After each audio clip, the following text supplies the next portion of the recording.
Road सगळे जे दासी झालेले आहे, काय सांगाल मुलाकात होत आहे. अजेंडा आहे की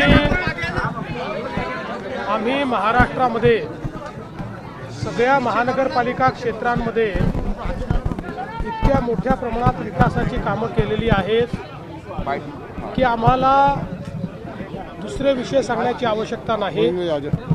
विकास कामांवरच आम्ही मतं मागतो आहोत. फक्त कोणी आमच्यावर एखादा वार केला तर तेवढाच थोपवतो. बाकी पूर्ण अजेंडा विकासाचा आहे आणि त्याला प्रचंड प्रतिसाद मिळतो आहे.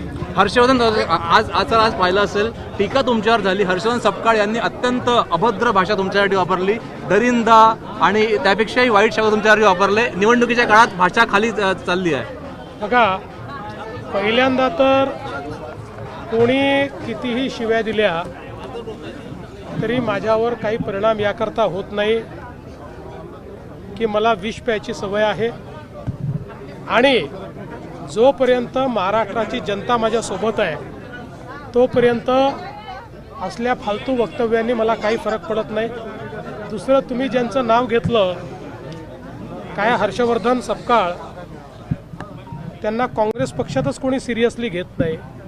त्यांच्या जिल्ह्यात तालुक्यात देखील कोणी सिरियसली घेत नाही. तुम्ही का सिरियसली घेता?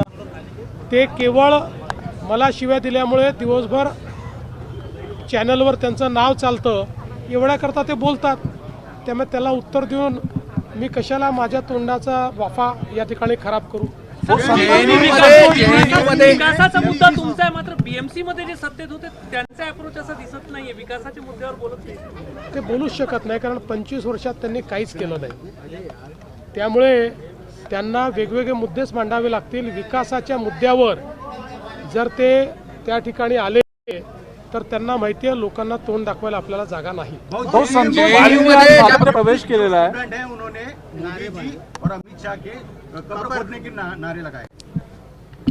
देखिए, ये शर्जिल इमाम की जो औलाद है जेएनयू में पैदा हुई है, इनके इरादों को कुचलने का काम हम करेंगे. ऐसे नापाक इरादे जो देशद्रोहियों के साथ खड़े होते हैं, जो देश को तोड़ने की भाषा करने वालों के साथ खड़े होते हैं, उनके इरादों को कुचल दिया जाएगा.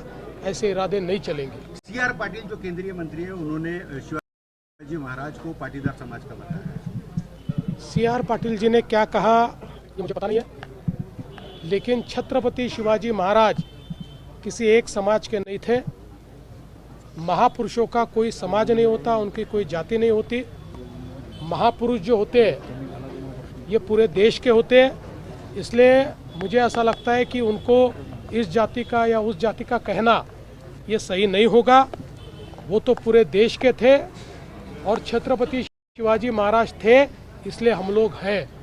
आज मैं अपना नाम देवेंद्र फडणवीस बता पा रहा हूँ क्योंकि छत्रपति शिवाजी महाराज यहाँ पर थे. महापुरुषों के लिए इस प्रकार से विभाजित करना ये ठीक नहीं है. भाऊ, संतोष धुरेंनी आज भाजपमध्ये प्रवेश केलेला. एक प्रकारे तुम्ही मनसेला आणि राज ठाकरेंना मोठा धक्का दिलेला निवडणुकीच्या तोंडात. असं आहे की वेगवेगळ्या पक्षामध्ये जे नाराज लोक आहेत, निराश लोक आहेत, त्यांना असं वाटतं की आपण मुख्य धारेमध्ये आलं पाहिजे. भारतीय जनता पार्टी त्यांना या देशाकरता काम करणारी, महाराष्ट्राकरता काम करणारी पार्टी वाटते. मुख्य धारेमध्ये येण्याकरता भारतीय जनता पार्टीला त्यांचा प्रिफरन्स आहे. आणि धुरींनी स्वतः देखील सांगितलं की कुठेतरी त्यांना असं वाटतंय की ही जी काही मनसेनी शिवसेनेशी युती केली त्या युतीमुळे मनसेचं मोठं नुकसान होणार आहे आणि म्हणून त्यांनी पक्ष सोडला आणि ते भाजपमध्ये आले. संपूर्ण वाल्मिकी समाज जो आहे तो भाजपच्या झेंड्याखाली आलाय. कुठेतरी काँग्रेसला मोठा धक्का आहे. राष्ट्रीय सफाई कामगार काँग्रेस ही जी एक अत्यंत मोठी संघटना आहे.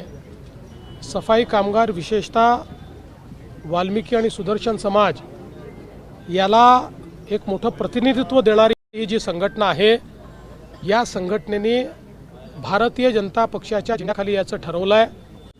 खरं म्हणजे या सफाई कामगारांच्या क्षेत्रामध्ये भारतीय जनता पक्षाची स्वतःची मजबूत संघटना आहे. आमच्या पाठीशी मोठ्या प्रमाणात हा समाज आहे. पण आज सफाई कामगार काँग्रेस आल्यामुळे आता संपूर्ण समाजच आमच्या पाठीशी उभा राहिलेला आहे आणि म्हणून मी अखिल भारतीय सफाई कामगार काँग्रेस, त्याचे प्रमुख परमारजी, त्यांच्यासोबत भाजपमध्ये आलेले सगळे जे लोक आहेत या सगळ्यांचे आभार मानतो. एकत्र आणि तेव्हा शिवाजी पार्कमध्ये आमच्याकडे एक फॅमिली अप्रोच झाली जी